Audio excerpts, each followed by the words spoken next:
خود کو اسپیشل سمجھو، کیونکہ اللہ کوئی چیز بیکار نہیں بناتا۔ چھوٹے ہمیشہ اپنے بڑوں سے سیکھتے ہیں، عبادتیں بھی، محبتیں بھی اور نفرتیں بھی۔ ہماری اذیت تم کیا جانو، براہ راست ذلیل ہوتے ہیں۔ انسانی نفسیات پر ریسرچ و تحقیق کرنے والے اس نتیجے پر پہنچے ہیں کہ ماں کی آواز ذہنی دباؤ سے نجات دیتی ہے، چاہے وہ فون پر ہی کیوں نہ ہو۔ ادھوری باتیں اور ادھورے جملے سن کر اپنی مرضی کی داستانیں تخلیق کرنے والے لوگ ہمیشہ دکھ ہی اٹھاتے ہیں۔ جب تک تمہارے ماں کے ہونٹ تمہارے لیے دعا کے لیے ہل رہے ہیں، تم دنیا کے امیر ترین انسان ہو۔ وہ بچپن تھا جب شام بھی ہوا کرتی تھی، اب تو صبح کے بعد سیدھی رات ہو جاتی ہے۔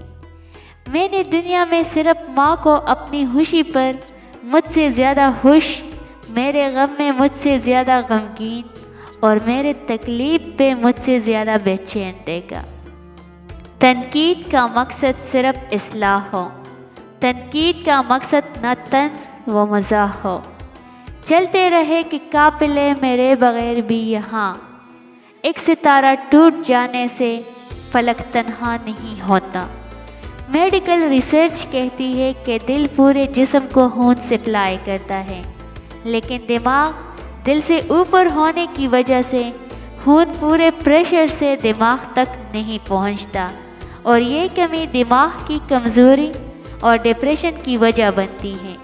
اگر انسان روز ایک بار بھی ایسی پوزیشن میں آئے کہ اس کا دماغ اس کے دل کے نیچے کو ہو، جیسے مسلمان سجدہ کرتا ہے، تو خون صحیح طرح دماغ تک پہنچتا ہے اور اسے طاقتور اور تر و تازہ بناتا ہے۔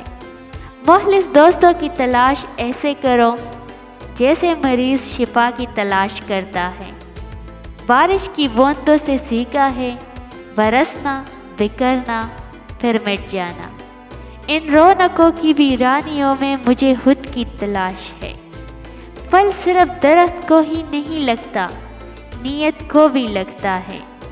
لاکھوں حسین سامنے آئے بھی تو کیا، آنکھوں کو سی لیا ہے تمہیں دیکھنے کے بعد۔ دلوں پہ راج سچائی کرتی ہے، دکھاوے نہیں۔ جہاں بھی رہے مخلص رہے۔ تیرے سوا کسی کو دو پل نہ دوں، دل تو دور کی بات ہے۔